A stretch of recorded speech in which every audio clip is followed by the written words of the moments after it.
Fala galera, estamos aqui mais uma vez no nosso Fala Fadivale e hoje com duas profissionais que são exemplos para mim especificamente, que fui aluno de uma, professor da outra, e para toda a nossa comunidade valadarense.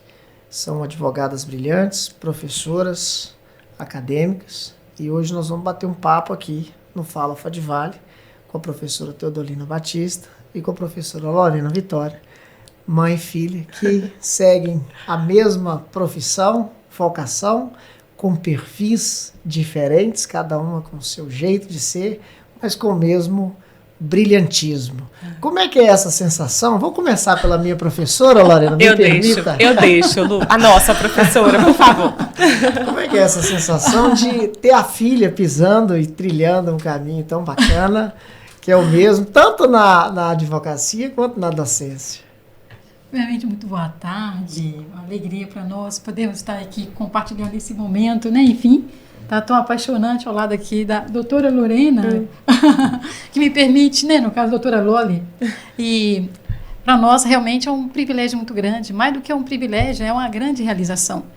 Afinal de contas, quando nós semeamos em jardins alheios, isso já nos traz uma felicidade transcendental. Eu calculo quando isso floresce dentro do seu próprio jardim, quando isso realmente, de alguma forma, frutifica dentro da sua própria existência, né, com quem você mais ama, né, que são os seus filhos.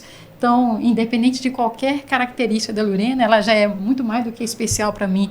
Mas compartilhar a advocacia, a docência, essa estrada que é uma jornada tão divina e misteriosa no mundo do direito é muito singular, emocionante. E certamente hoje, eu sempre repito, né, que se em algum momento a Lorena teve algo a aprender comigo, hoje eu muito mais aprendo com ela, como sempre aprendi ao longo da vida. E isso eu devo certamente a Deus, mas também a Fadivale, essa grande gigante, né, que tem me estruturado desde 1986, porque esse ano para mim é emblemático. Eu certamente celebro com muita alegria poder comemorar 40 anos de vestibular na Fadivale. Em 1986, eu entrava ali com muitos sonhos, mas eu posso prometer para vocês todos que hoje eu tenho muito mais sonhos, né? E pelos meus próximos 120 anos, haverão muitas realizações a fazer, incluindo Fadivale, Dr. Lucas, família, né? E uma sociedade que merece, a partir de nós, um sonho de transformação. E essa responsabilidade, Lorena? Ai, gente, ela fala tão chique, né? É difícil, né, de acompanhar. Fala nada não, gente, ela é muito chique. Ah, Lucas, é uma honra muito grande, né, assim... Eu falo que quando a gente vai crescendo, né, nossos pais são heróis, né? Meu pai e minha mãe sempre foram meus grandes heróis, minhas grandes inspirações. Mas eu sempre falei que eu não ia ser advogada. Bati o pé, falava, não quero. Gente, esse negócio de ser advogado trabalha demais. Misericórdia. Eu trabalhar sábado, domingo, feriado, depois das 18, estou aqui repetindo o feito. Trabalhando sábado, domingo, feriado, depois das 18, sendo advogada, né? Não vou falar para você que sempre foi um sonho, porque não foi um caminho muito construído, né, na minha vida, mas eles sempre foram minhas grandes inspirações, pessoais e jurídicas. Então, quando eu defini fazer direito, depois de muito lutar contra, né, eu falei, não, se for para ser jurista, eu quero ser uma grande jurista como eles, né, meu pai e minha mãe. Mamãe já estava na Fadivale desde 2001, eu tinha 9 anos quando mamãe começou a dar aula na Fadivale. Então, eu falo que eu cresci na Fadivale, eu me sinto muito em casa, muito confortável, né? Porque 9 anos de idade eu estava lá, saía da escola, ia para lá esperar a aula acabar. E ficava correndo no corredor, subindo, descendo a escada. A professora Nazaré, saudosa, né? Ficava lá, minha filha, não tem lugar de correr, tá tendo aula. Vamos fazer silêncio. Eu ficava lá caladinha, esperava ela virar o corredor e correr de novo. Então, eu me sinto muito em casa na Fadivale, né? E foi uma honra muito grande. Fui aluna da mamãe, fui aluna dela, né? Experimentei o que é ser aluna dela, que é, de fato, uma experiência muito grandiosa. Em todos os lugares que eu chego, as pessoas falam, eu fui aluna da sua mãe, ela marcou a minha vida. E eu falo, eu também fui aluna da minha mãe. A mesma paixão sempre, né? Sempre, né? Há 40 anos, né? De 86 para cá, ela segue sustentando essa paixão, esse brilho, né, que é inspiração para todo mundo que passou por ela, né, e não só como aluno, né, Lucas, assim, não só como aluno, nem só como colega, mas como jurista em Governador Valadares, seja como extra-diversa, seja como colega, seja, enfim, em qualquer posição. Estagiários, meus alunos que não foram alunos da minha mãe, falam, né? Nossa, eu vi sua mãe no fórum, ela é muito chique, meu Deus, que mulher elegante. Quando ela fala na audiência, é uma verdadeira aula. E eu falo, eu sei de tudo isso, né? Porque eu fui a primeira pessoa a experimentar isso dentro de casa. Então, quando me perguntam lá fora, assim, mas em casa, ela é tudo isso mesmo? Eu falo, não, ela é melhor. Né? Graças a Deus. Não, a melhor versão sempre foi guardada, reservada para nós, no nosso lar. Né? Então, foi uma grande inspiração e vê-la onde ela está. E eu falo assim, né, gente, aí nos bastidores, mas que pode gravar, tá tudo bem.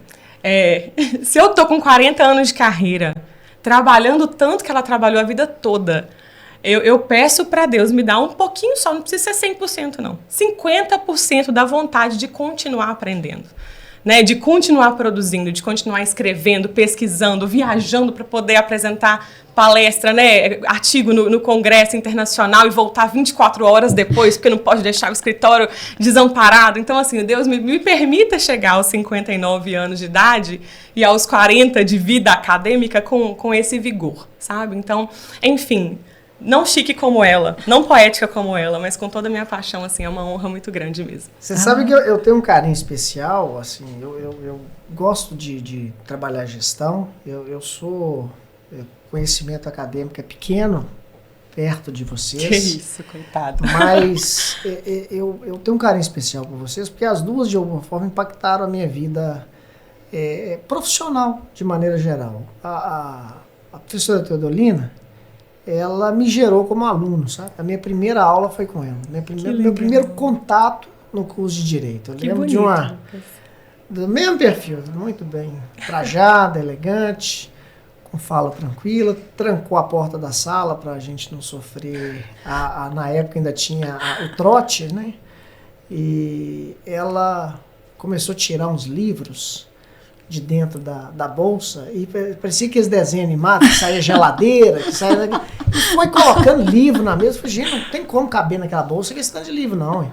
E foi montuando e olhou pra gente. Eu lembro da primeira frase dela. Ela nem havia se apresentado, nem o nome ela tinha falado.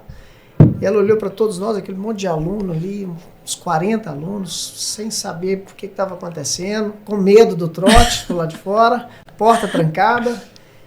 E ela olhou para a gente e disse assim, olha, leiam tudo, leiam bula de remédio, leiam outdoor. O advogado que não lê tá faia, eu estou colocando com as minhas palavras, evidentemente, fadado ao fracasso. Essa foi a formação inicial. Enquanto a professora Teodolina me gerou como aluno, você, Lorena, e a turma de 2013 me gerou como professor. Porque foi a minha primeira turma regular. Sim. Eu já vinha trabalhando substituição de alguns professores na casa desde 2011, mas 2013, quando a gente assume realmente uma turma regular, matutino e noturno, e era exatamente a sua turma. Isso marca muito pra gente, porque foi uma turma espetacular, com perfis. E falando um pouco dessa questão de turma, você, de uma geração mais nova, a professora Teodolina, mais ou menos da minha geração, e um pouquinho antes, como é que está enxergando o perfil do estudante, o perfil do que o mercado hoje busca de capacitação de um profissional, principalmente do direito, que a gente oferta um serviço? É claro que tem a via do concurso público e outros caminhos. Como é que vocês enxergam esse desenho? Como é que está se formando isso aí? Eu deixo à vontade, quem quiser falar primeiro. À vontade. Eu acho que a mamãe vai conseguir falar melhor, assim, como um panorama comparativo, né? Porque passaram por ela gerações de alunos, né, diferentes. Eu sou millennial, vocês provavelmente geração X, né? Eu já cheguei na sala de aula em 2020, né? Minha docência começou em 2020. Pegando principalmente uma geração Z. Então, é um perfil muito diferente do que era o meu, por exemplo, como aluna. A gente fala, né? Eu posso falar que eu formei sem WhatsApp. Posso falar que eu formei sem ChatGPT. Vocês, já em outro momento da história, vocês podem falar, minha mãe pode... Formei sem Google, sem Jus Brasil, para poder pesquisar. Internet? Então, o comparativo é muito diferente, né? Eu escuto de colegas também que já estão há mais tempo na docência, na própria experiência partilhada, né, ao longo desses anos. Mas o que a gente percebe hoje em dia é que a informação, não só para o aluno, mas para todo mundo, tá de muito fácil acesso. Então, nunca se teve tanta informação disponível no mundo inteiro, né? Nós encontramos cursos completos no YouTube gratuitamente. Nós encontramos cursos completos no site do Senai, do Senado, né, nos próprios sites dos tribunais de justiça. Nós temos vademecums, né, e códigos e constituições federais entregues gratuitamente ou por valores muito simbólicos, como R$10, R$20. E isso, de alguma forma, precisa impactar a gente que é professor.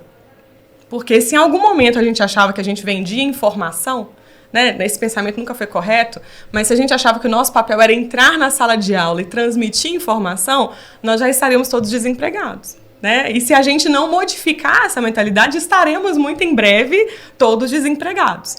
E não teria mais razão para existir uma academia. Outro dia eu fiz um comentário, eu gravei um vídeo falando sobre direito às reparadoras para pacientes pós-bariátricas, né, no plano de saúde. O plano de saúde tem a obrigação de cobrir cirurgias plásticas reparadoras para quem passou por bariátrica ou grande emagrecimento. E eu falava isso, né, no Instagram, e aí uma pessoa comentou, eu acabei de pesquisar e não existe lei nenhuma que fala isso. Né? Você para de enganar as pessoas, para de ser coach de gordo, foi a expressão que a pessoa usou, né? E aí a gente olha para um comentário desse, não é à toa. A gente estuda 5 anos de graduação, né? A gente estuda aí 3 especializações, faz 2 anos de mestrado, quem sabe daqui a pouco um doutorado, não para a gente procurar no Google uma lei, um artigo de lei dizendo, né, a literalidade, um direito que existe, né? E se nós não começarmos a provocar o aluno para ter senso crítico, para além do que está posto, nós continuaremos propagando, né, esse tipo de desinformação. Então, ao mesmo tempo que a gente tem muita informação, a gente vive uma era de desinformação também. Né? Então, se a gente não tiver muito cuidado, né, Lucas, de entrar na sala de aula e modificar a nossa forma de avaliação, de apresentação do conteúdo, de provocação científica, nós estaremos também formando alunos que só são repetidores de informações de Google. Existem, assim, claro, várias críticas à geração Z. Eu escuto muito, né, de pessoas falando sobre a geração Z. Essa geração é descomprometida, essa geração é indisciplinada. Eu posso dizer para você assim, nunca fui desrespeitada por um aluno da geração Z. Né? Nunca fui. Às vezes que, lamentavelmente, eu sofri alguma situação, né, de desrespeito, foram por pessoas que não eram dessa geração. Né? Não sei, talvez por não se enxergarem, né, ali num momento de conforto, por ter que escutar uma pessoa mais jovem falar. Mas eu não vejo isso nessa geração. Né? Então, assim, acho que a gente também tem que tomar muito cuidado com esse discurso de conflito geracional a todo custo. Porque é uma tendência muito grande também da gente olhar sempre para a próxima geração e falar, povo frouxo, né? Ah lá, Nutella, na minha época que era bom, a gente que era bom. Esse povo daí para frente não presta. Eu, como vendedor, eu sempre coloco a culpa no vendedor. Ou seja, é claro que não é uma venda, mas transferir a responsabilidade para o terceiro é sempre mais fácil, Sim, né? Claro. Pelo contrário, eu vejo assim, é uma geração que, se a gente sabe provocar, ela responde. Né? Com a metodologia correta. Se a gente sabe se aproximar, ela responde. E não tentar lutar contra aquilo que, né, por exemplo, a tecnologia, que é um caminho sem volta. Mas integrar essa tecnologia e todos os novos recursos à vivência da sala de aula. Não é também descartar tudo que veio antes de mim, porque se sou quem sou é porque alguém veio antes de mim. Né? Mas tentar, de alguma forma, conciliar essas duas realidades, mostrando que cada uma traz de melhor para o aluno que vem hoje. Então, eu falo assim, nunca foi tão bom ser professor. Nunca foi tão bom ser advogado. Né? Existem muitas concorrências, existem muitas pessoas fazendo a mesma coisa que a gente, mas nós temos tantas ferramentas que facilitam tanto a nossa vida. Não tenho coragem de reclamar, sabe? Mas com relação a esse comparativo, acho que a mamãe vai conseguir ter uma ideia melhor do que eu. Fala brilhantemente, né? Fala sério, né? muito. Bom, acho que nem precisava, né? A Lorena conseguiu sintetizar em belas palavras e de uma maneira muito objetiva, mas imagina que efetivamente você tivesse que retroceder e entrar dentro de uma sala de aula em que ainda não estivéssemos dentro do Estado democrático de direito. Não estou falando disso, no caso, muito longe de nós. Eu falo de 40 anos, quando eu entrei, né, no caso, na faculdade. Mas eu quero dizer que aquele era o melhor momento, porque já era um avanço de outrora em que nem aqueles direitos em que estavam sendo colocados em sala de aula para os acadêmicos e para a sociedade existiam. Mas eu falo também de um tempo em que não existia internet. E aí, certamente, provavelmente os que nos escutam devem estar imaginando que é 300 anos atrás, né, da pré-história, né, tempo da pedra polida ou lascada, mais ou menos. Hoje eu me sinto assim quando eu falo sobre não estudar em uma faculdade. Pertencer a um tempo em que a internet não existia, eu volto e contabilizo minhas identidades para saber se estou no tempo certo. E, Lucas, olha, doutor, eu não sei te falar o quanto eu me sinto privilegiada, de verdade, me emociono, de poder ter sido assim, agraciada por Deus, de viver essas fases e essas eras históricas, para que a gente pudesse entender que sonhar, que realmente projetar, que está buscando um melhor momento no horizonte da vida, na academia, na advocacia, na sociedade de uma forma geral, certamente é o melhor caminho, acreditar é o melhor caminho, porque nós estudávamos, tudo que você tinha eram os livros impressos, tá? E um vadimécum. É o que você tinha, não tinha mais nada. Ah, tinha sim. Na realidade, depois que você se formava e durante os seus estágios, você conhecia, né, os magistrados, promotores e os advogados, que já eram renomados, que tinham bibliotecas assim imensas, com aqueles livros belíssimos, né, no caso com capas decoradas, que eram as jurisprudências que eram publicadas, e eram publicadas mensalmente ou trimestralmente, né? Enfim, na faculdade nós tínhamos lá um senhor muito respeitável que ia a cada 6 meses, né, para renovar a biblioteca da faculdade, né? E hoje você percebe que nós temos aí a biblioteca virtual, né? Nós temos e-books, né? Na medida que você publica livros, como você já publicou, e nós tivemos oportunidade, enfim, né, das teses de doutorado, de pós-doutorado. Então, a gente percebe que se você publica o livro físico e publica o e-book, é o e-book que, na verdade, alcança muito mais, porque nós estamos dentro de um novo tempo, né? E aquela questão, a geração de hoje, ela realmente nos agracia com a oportunidade, não só de uma repetição de informação, porque eles não precisam mais do professor para estar ali sendo um professor banqueiro que deposita informação em sala de aula. Né? Paulo Freire, né, o grande patrono da educação nacional, já dizia, né, que a docência é um exercício de amor, coragem, afeto e esperança. E é nesse exercício de amor, coragem, afeto e esperança e de transformação social dentro da lição, né, de Paulo Freire, de Rubem Alves, é que a gente percebe que só lançar informação não transforma. Conforme Lorena falou, né, nós, na realidade, precisamos compreender que o aluno hoje, muito provavelmente, ele vai ter muito mais acesso à informação do que o professor. A questão é como que você vai fazer esse laboratório da sala de aula dentro de uma construção coletiva a acontecer, de tal sorte que todos nós nos sintamos parte desse processo, nesse tempo de agora, mas de maneira visionária, de tal sorte que nós saibamos que o direito, enquanto grande arte do belo e do justo, conforme Celso nos ensina, né, no direito romano, ele nos convoca a fazer esse belo e justo, alcançar uma multidão errante que olha para nós dizendo, e então, né, o que eu faço para que tudo isso me alcance? Né? Não podemos viver como na antiguidade, em faculdades, em que éramos colocados até em lugares de distinção, muitas vezes em alto de montanhas, né? Como Bolonha e outras mais, em que as pessoas viam o conhecimento como inacessível, quem estava lá era um privilegiado. Hoje nós pensamos o contrário. Se eu tenho um conhecimento, eu sou responsável muito mais para que essa transformação aconteça. E o jovem de hoje, ele quer de alguma forma participar dessa construção. O jovem de hoje, ele pergunta, ele questiona, ele duvida, e aí nós, enquanto professores, na verdade, precisamos compreender que a dúvida que ele coloca não é desafio, não é, na verdade, de alguma forma para você, algo em que ele quer desafiar o seu conhecimento. É uma sede para ele encontrar respostas que o direito antigo não conseguiu alcançar. E é a nossa chance de fazer o novo acontecer. né, a tecnologia, a IA, estão aí para poder fazer esse caminho, na verdade, florescer. Isso é porque ela não tinha muito para Não tinha contribuir, nada pra completar, né? né? Eu já tinha falado tudo. Mas é interessante que quando a mamãe fala, por exemplo, das jurisprudências, né? Quando eu comento isso com os alunos, eles ficam assim, sem conceber que alguém um dia precisou ler toda uma coletânea de jurisprudências para achar uma ementa que poderia ser utilizada numa petição. E hoje nós temos Jus IA, que é a IA do Jus Brasil, em que você simplesmente narra o caso do seu cliente e ele te apresenta todas as jurisprudências relacionadas a ele.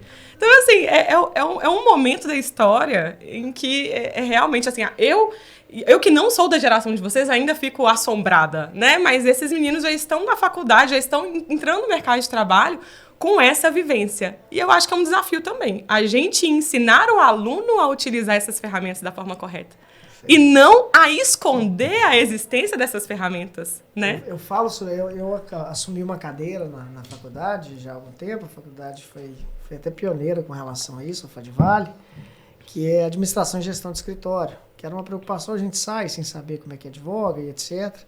Mas, assim, essas falas são fantásticas, pelo seguinte, a gente sai daquelas grandes coletâneas de Caio Mário da Silva Pereira, de Washington Luiz Monteiro de Barros. Não, isso é da minha época, né? É da minha, eu tive que comprar todas.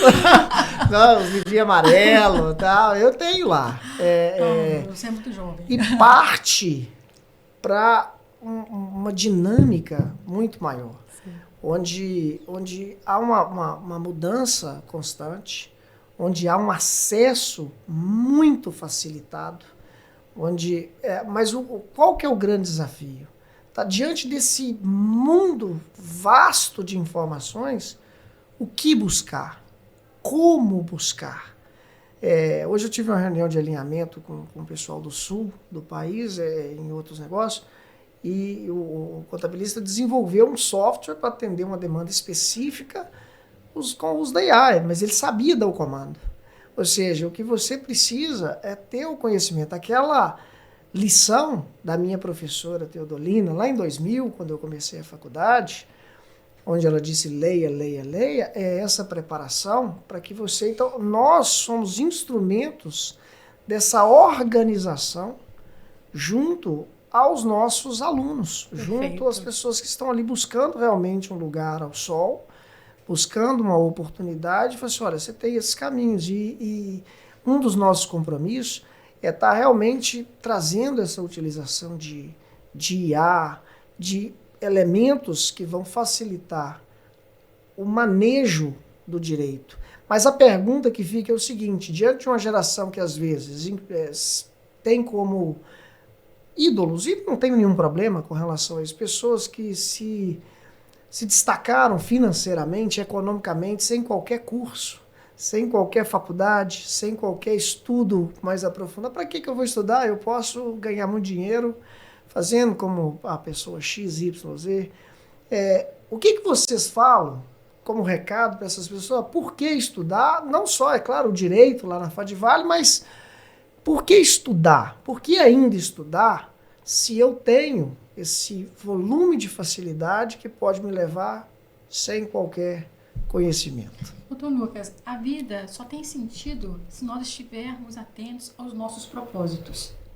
Ninguém conseguiu sobreviver a toda uma saga de batalhas, desde um primeiro momento de vida até no instante em que se encontra, seja uma criança, um adolescente, um jovem, um idoso, um mais idoso. Ninguém conseguiu sobreviver até ali, a não ser nós assim acreditamos, para cumprir um propósito, para ter uma missão, porque senão a vida perde o sentido.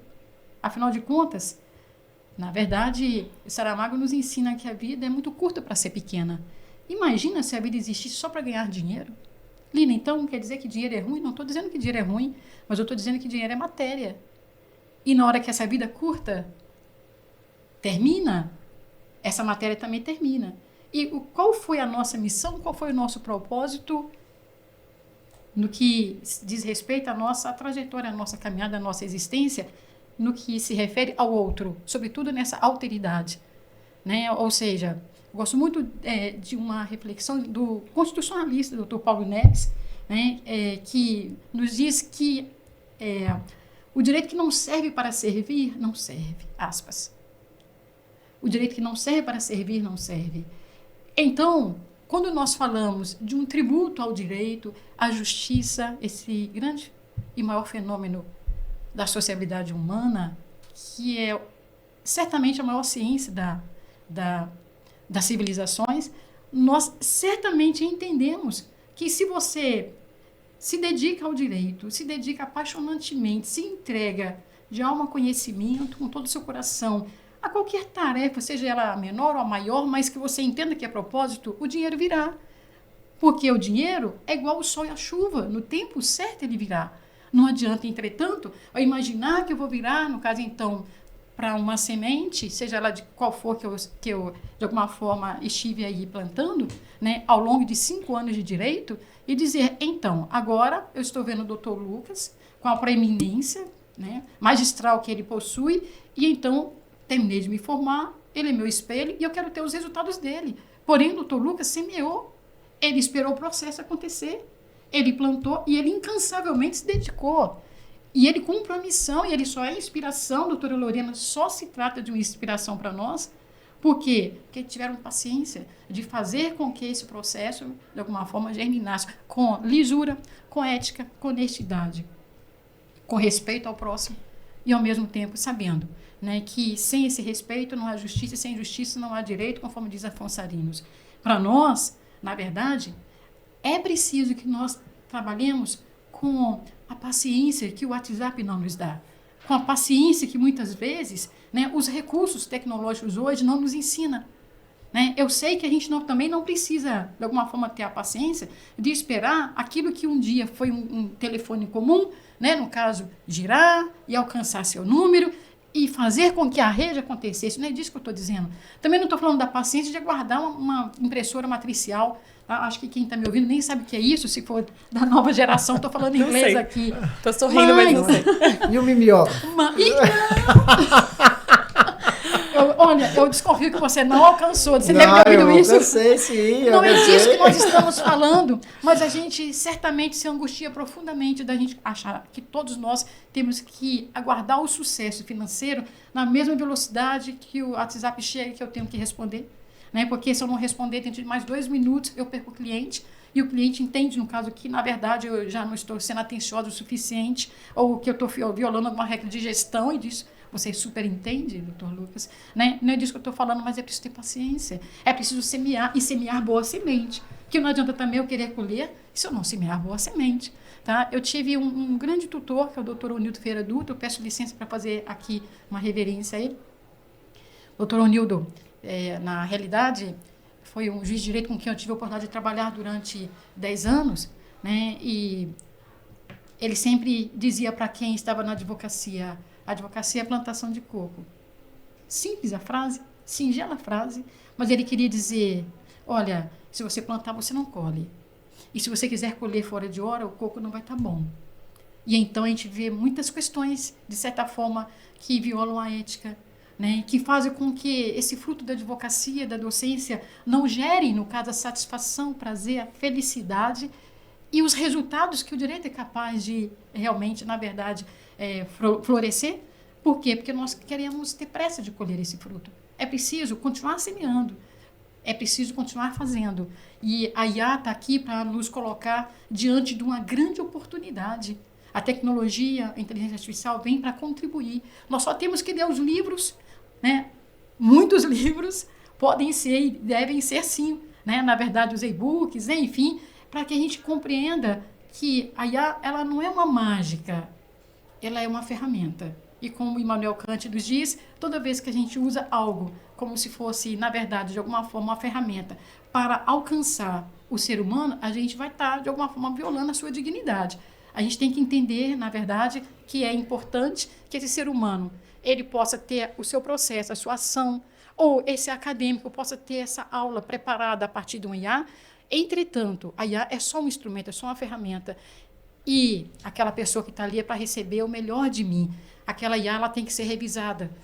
Lembrando aqui os livros que vão dizer sobre os grandes 7 passos da IA, para que ela, na verdade, não seja uma maldição, mas que seja bênção. O título do livro, né, IA, bênção ou maldição, que a gente, na verdade, utilizou, inclusive, lá, né, no que diz respeito ao trabalho feito em Bogotá, né, na Colômbia, no trabalho apresentado. E aí nós sabemos que há todo um problema e uma questão de eugenia digital que pode vir a acontecer, sim, a partir da IA, se ela não for bem instrumentalizada. Mas há também, de certa forma, um risco muito grande de a técnica e o excesso vir, de certa forma, aí, a automatizar o ser humano. Então, nós teremos máquinas sensíveis e seres humanos automatizados, né? Então, é importante que a gente tenha essa clareza e entenda que a pressa pelo dinheiro, pelo resultado, ela é, de certa forma, realmente, para nós, um desafio. Mas temos a clareza de que dinheiro é igual ao sol e à chuva, no tempo certo virá. E aí eu tenho que saber plantar. Tá? Muita fé em Deus, muito trabalho, tá? E ao mesmo tempo nos colocarmos aí de coração aberto e com todo encantamento para que dentro desse propósito, em algum momento, esse jardim da vida profissional vai florescer. Eu tenho muito cuidado na hora de falar sobre essas questões, Lucas, porque eu vim de um lugar muito diferente, né? Eu vim de um lugar de muito privilégio, né? Eu nunca tive dúvida se eu conseguiria ou não fazer um curso superior. Sempre esteve nos planos. Nunca tive dúvida se eu conseguiria ou não fazer ali, né, um curso de inglês, porque sempre esteve nos planos. Então, meu pai e minha mãe, eles sempre fizeram questão de priorizar a minha educação. Então, essa questão de, o curso superior, faço o curso superior, não faço, e eu tenho muita clareza de que a educação, ela é instrumento de mobilização social. Então, a gente tem que entender, assim, é claro que há pessoas que irão ascender socialmente e vão ganhar muito dinheiro sem ter um curso superior. É claro que tem pessoas que têm ali um talento, que têm ali um conhecimento de vida, de gestão, de mercado, que vão conseguir utilizar isso e focar em uma missão, em um propósito, em um negócio e vão prosperar financeiramente.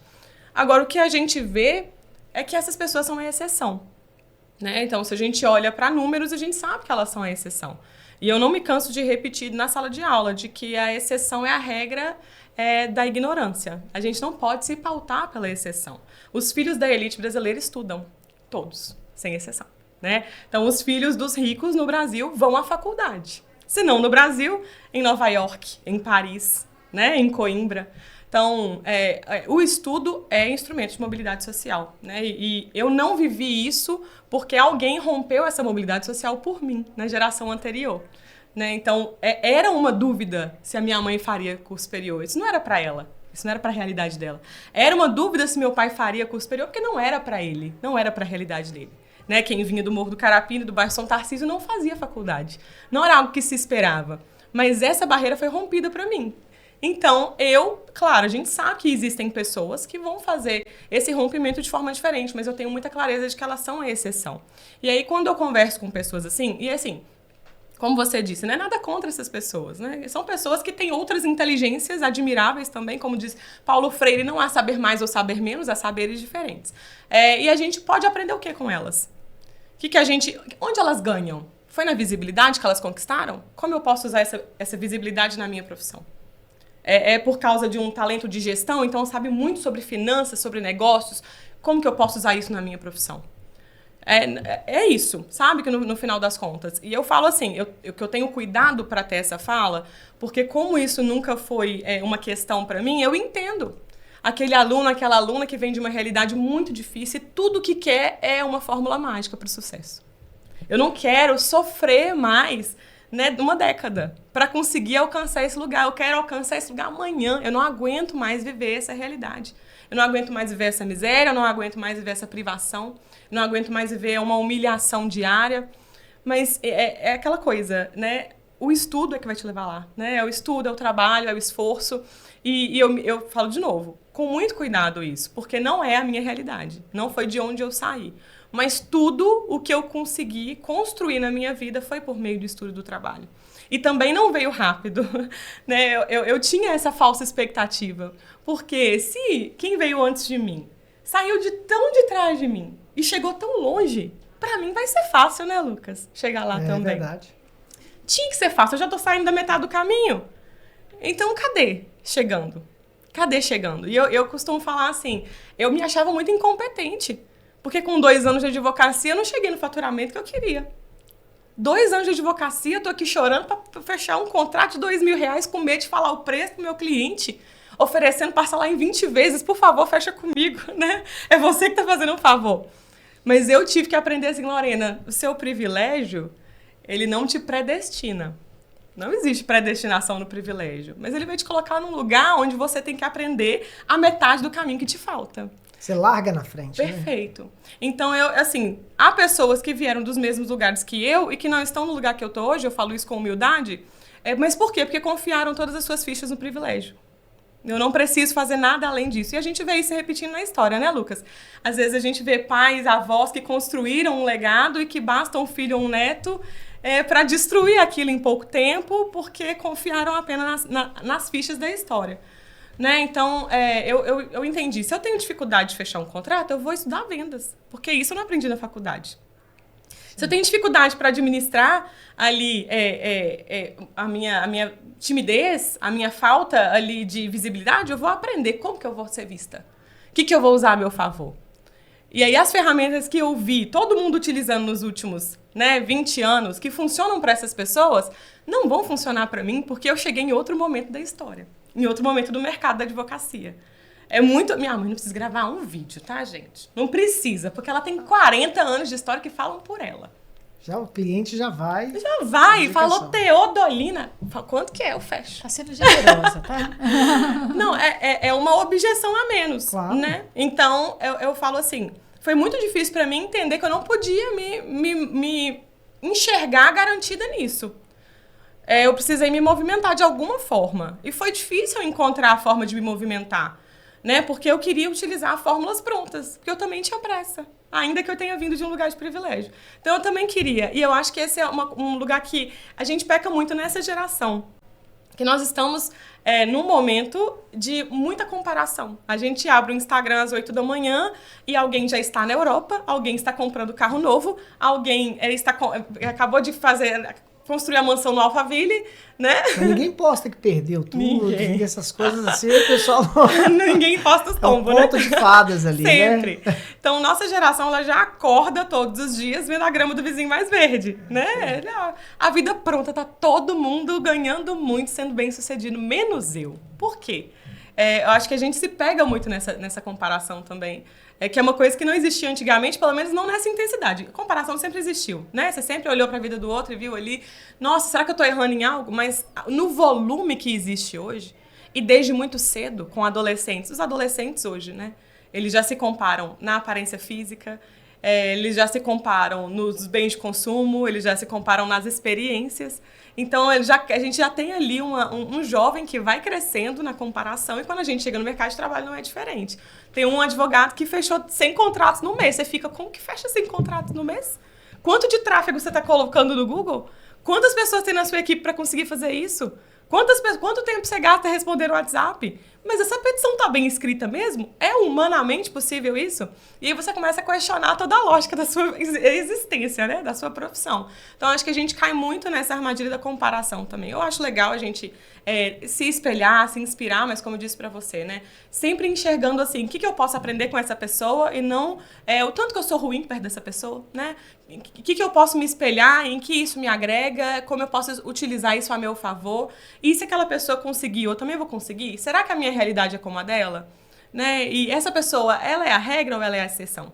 Então, ter muito cuidado, né, na hora da gente ter esse pensamento e nunca achar que, né, estudo é bobagem, faculdade é bobagem, curso superior é bobagem, pelo contrário.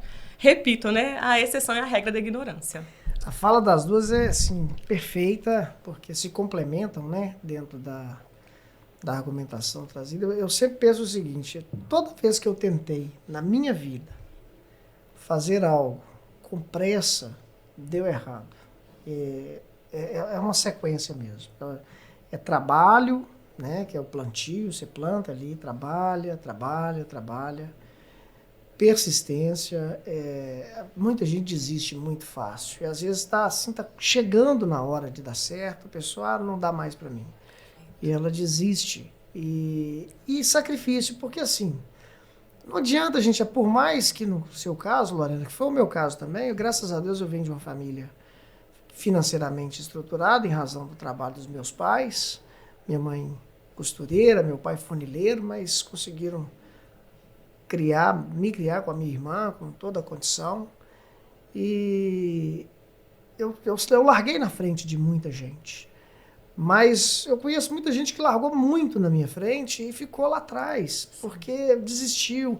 O maior índice de quebra de empresas no país está na segunda geração para cima, porque se acha melhor do que a geração anterior, porque tem mais informação do que a geração anterior e acha que não precisa. Quando você disse aí, olha, eu cheguei até aqui, eu não posso esquecer também o que me trouxe, né, que é a geração anterior e a adaptação. Então, assim, nada que nós fizermos, se tiver pressa, é diferente de não ter ritmo. A gente tem que ter ritmo, perfeito, mas não pressa. Ritmo sim, pressa não. Pessoal, eu queria agradecer imensamente a presença de vocês. Tenho certeza que vai ser um podcast dos mais vistos aí. Agradecer demais em nome da nossa querida Fadivale, duas professoras espetaculares, nós que agradecemos. Não só da nossa cidade, e dizer para vocês, acompanhem a gente. A Fadivale está com o seu vestibular aberto. Nós vamos, se Deus quiser, de casa nova a partir do mês de agosto, lá na ilha, com a sede totalmente moderna, com coisas ainda sendo colocadas no lugar, porque uma obra assim o exige, mas já começamos o segundo semestre lá na nossa casa, na nossa Fadivale, se Deus quiser. E temos um trabalho pela frente. Eu tenho certeza, com esse time aí que vocês viram, com a capacidade dos nossos professores, nós vamos estar ombreando com vocês que confiarem no nosso trabalho e seguirem aí na nossa querida Fadivale. Muito obrigado, professor Teodolina. Nós é que agradecemos. Obrigada a você, Lucas. Prazer imenso, prazer, doutor Lucas. Pessoal, finalizamos aqui mais um Fala Fadivale.